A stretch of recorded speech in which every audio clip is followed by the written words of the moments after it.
Resilience is described as our ability to healthily adapt to change or to keep moving forward in the face of struggle. It's something that we often celebrate, the idea that no matter what we're carrying, we can keep moving forward. Resilience is powerful. It helps us survive and navigate the stressors of life. But I wonder if sometimes what we mistakenly call resilience is actually just us learning how to suffer in silence. You might be carrying something right now, a burden that no one else knows about, something heavy or unspoken, not because you want to, of course, but because somewhere along the way you learned that it's what you have to do, that you have to be strong enough to carry on, and that it doesn't feel serious enough to ask someone to carry it with you. My name is Kait, and I'm a graduate student here at Central Michigan University, training to become a clinical mental health counselor. My work and my passion surrounds how we understand and respond to mental health, not only in moments of crisis or resilience, but in the everyday situations that shape how we feel, how we cope, and how we connect with others. Resilience, I believe, is not something we only wait to discover just in our toughest moments, but it lives in the micro decisions that we make every day. And this perspective isn't just something I've learned academically, but it's something that I've had to learn personally through my own lived experiences.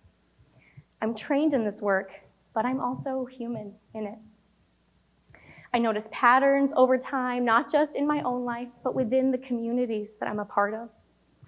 And when I consider the stories that we've been told about mental health and well-being, I think about the beliefs that we absorb so early in life that we stop questioning them. The ones that quietly shape how we move throughout the world, how we care for each other, and importantly, how we care for ourselves. There's a quote by Simon Sinek that has stuck with me for a long time, and he shares that a leader, first and foremost, is human.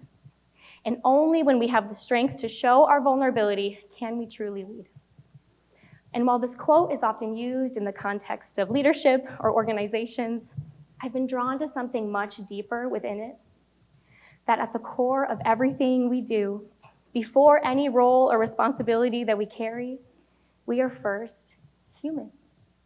And that empathy and vulnerability are not weaknesses, of course, but they are the very things that bring us closer together and allow us to feel seen. Over time, what shifted for me wasn't just how I understood my own mental health and willingness to be vulnerable, but how I began to see the systems of care that are around me. I started noticing how often we wait for a crisis before offering care, and how rarely we make space for radical honesty when someone asks us, "How are you doing?" Mental health, I realized, isn't only shaped in therapy rooms or in trauma recovery, but it is shaped in the everyday situations. It's shaped by the conversations we allow and what we choose to ignore.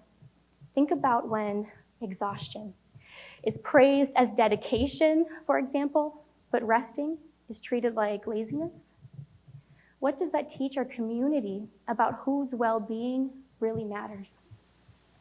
We spend so much energy on how to create meaningful spaces for other people to feel supported, yet far fewer of us have learned how to create that same sense of safety within our own minds and our own hearts. The environments and messages that we are surrounded by don't just continue to live around us, but they begin to live inside of us. And that shift happens so gradually that most of us don't even realize it's happening. And that's the part that I think we don't really talk about enough. What it feels like when, despite everything on the outside looking okay, something on the inside starts to not feel quite right anymore. Because for so many of us, there isn't a clear breaking point when it comes to mental health. Hitting rock bottom doesn't always look dramatic. Sometimes it looks like going to work, or staying productive, answering text messages, even smiling in conversations, even though you feel completely disconnected from yourself on the inside.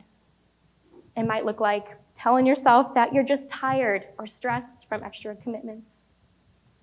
And when I talk about this idea of struggling without a clear breaking point, I'm not just speaking from my own experiences. Studies show that this is happening all around us. Millions of students and young adults are navigating these in-between spaces where they're not quite in crisis, but they're not experiencing real stability either. These are the moments where care is most often missing. And it's one of the biggest opportunities that we have to create systems of care that prevent these normal struggles from escalating into crisis in the first place. Take large-scale studies like the Healthy Minds research at the University of Michigan, showing us that over 1 in 3 college students meet the clinical criteria for major depression or generalized anxiety. Over 1 in 3. But on the flip side, what's happening to the other 2/3? Are they truly thriving? They're likely functioning quite well in school. They're going to class, showing up in groups, but many of them are still quietly wrestling with the weight of loneliness and uncertainty about their future. They're not in crisis, and they don't appear to be in need of urgent clinical support, so most of us don't even bat an eye. These are the individuals who are slipping through the cracks. The ones whose challenges are considered developmentally normal, like surviving a bad breakup or feeling anxious for a really big presentation. But these things still leave lasting impressions on their mental health and sense of belongingness in their communities. For a long time, I lived in that space without fully recognizing it. From the outside, I was doing all the right things. I was showing up and meeting expectations. I was moving through life. But internally, something wasn't quite as steady as I had tried to convince myself that it was. I had unknowingly adopted a paradigm that I think so many of us inherit, that mental health is only something you talk about once things have already fallen apart. As long as you're productive and as long as you're seemingly holding things together, then you're okay, right? What I eventually learned the hard way is that functioning well and being well are not the same thing.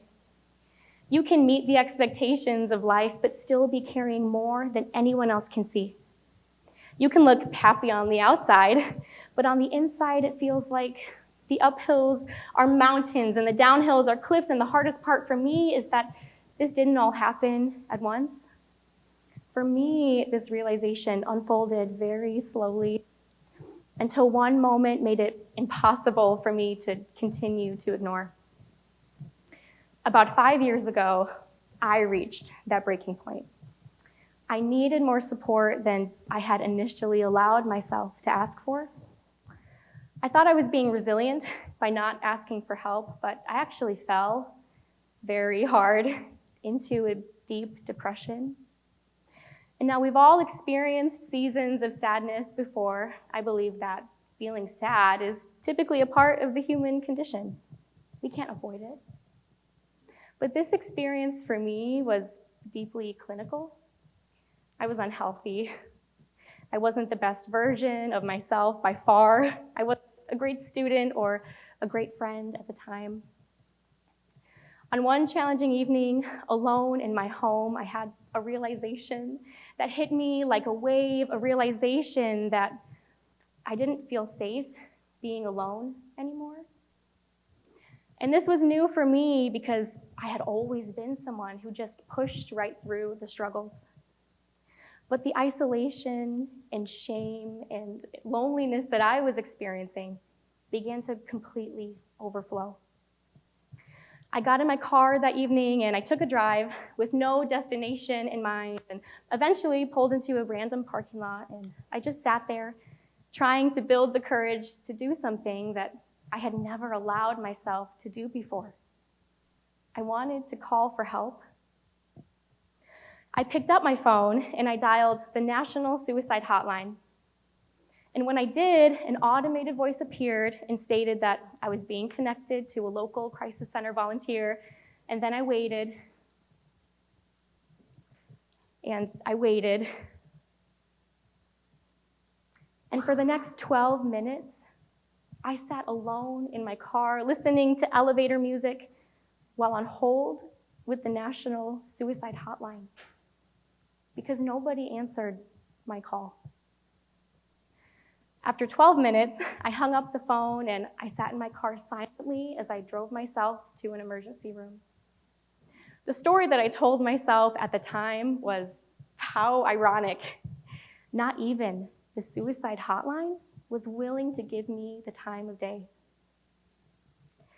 I know now, of course, that this situation reflects a greater issue related to appropriate funding for crisis hotlines. And to be clear, I am incredibly grateful that resources like this exist. We know that they save lives and reach thousands of people every day.